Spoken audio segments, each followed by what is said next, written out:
السلام علیکم ناظرین، آپ دیکھتے ہیں میں ہمیشہ ایک پازیٹیو میسیج لے کے آپ کی خدمت میں حاضر ہوتا ہوں اور ہمارے معاشرے میں جو بیٹیوں کے ساتھ ہو رہا ہے میں اس کی عکاسی کرتا ہوں۔ آج جو بہن میرے ساتھ موجود ہیں یہ بہاولپور سے چل کے میرے آفس آئیں، انہوں نے ہم سے رابطہ کیا اور ان کے پاس آنے کا کرایہ بھی نہیں تھا۔ بڑی مشکل حالات سے یہ گزر رہی ہیں اور کتنے دکھ بھری زندگی ان کی، آئیے ان سے جانیں گے۔ السلام علیکم۔ وعلیکم السلام۔ اچھا بہن، مجھے بتائے گا، زندگی کی بہت سی مشکلات نے آپ کو گھیر رکھا ہے، تو تمام تر جو مسئلے مسائل ہیں ہمارے ناظرین کو بتائیے گا۔ میرا تعلق بہاولپور سے ہے، میں ایک شریف گھرانے سے تعلق رکھتی ہوں۔ میرے والد صاحب کا کچھ عرصے پہلے انتقال ہو چکا ہے۔ ہم نے قرضہ لیا والدہ کے علاج کے لیے جو کہ 3 لاکھ ہے، لیکن والدہ کا بھی 1 ماہ پہلے انتقال ہو چکا ہے۔ اب قرضے والے آتے ہیں، روز گلی محلے میں آ کر تنگ کرتے ہیں، بدتمیزی کرتے ہیں، کہتے ہیں یا تو قرضہ دو یا تو اپنا جسم دو۔ میں ایک حافظ قرآن لڑکی ہوں، میرے سینے میں قرآن پاک ہے، میں ایسے غلط کیسے کر سکتی ہوں؟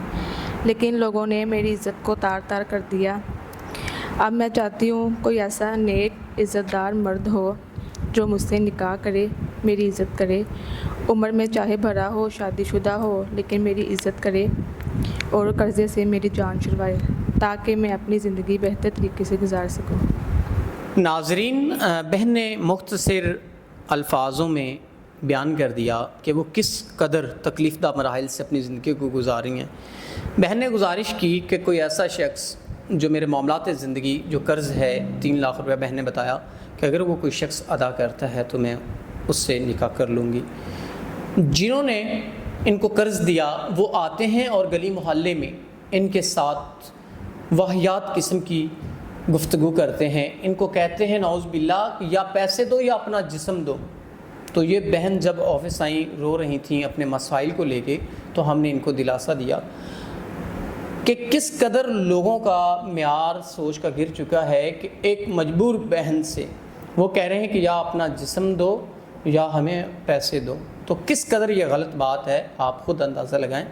تو بہن، اگر کوئی ایسا انسان جو آپ کا یہ قرض بھی ادا کر دے، آپ نے کہا کہ آپ حافظ قرآن ہیں، آپ کے سینے میں قرآن پاک ہے، آپ کبھی زندگی بھر غلط نہیں کر سکتی، ہمیشہ اسلام کے مطابق زندگی آپ گزاریں گی، تو بہن اگر کوئی ایسا انسان جو آپ کہ یہ قرض کا معاملہ جو 3 لاکھ کا ہے وہ بھی ادا کر دے، آپ کے باقی معاملات جو زندگی کے ہیں وہ بھی کور کر دے، جو بھی ہیں آپ کو رہنے کے یا کھانے پینے کے جو بھی معاملات ہیں، اور اس سے ہٹ کے اگر کوئی نیک نمازی انسان، آپ نے کہا کہ عمر کا بھی کوئی مسئلہ نہیں، چاہے بڑی کا ہو یا چھوٹی کا ہو، تو یہ تمام طرح معاملات اگر کوئی شخص کرتا ہے تو آپ واقعی میں نکاح کر لیں گے؟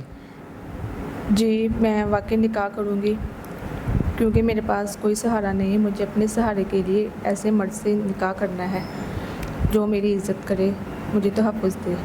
ناظرین، بہن نے ایک ایسے انسان سے نکاح کرنا ہے جو عزت اور تحفظ دے، تو ہم امید کرتے ہیں کہ نیک انسان ہی نکاح کرے گا۔ تو اسی کے ساتھ اپنے میزبان نواب احمد کو دیں اجازت، خدا حافظ۔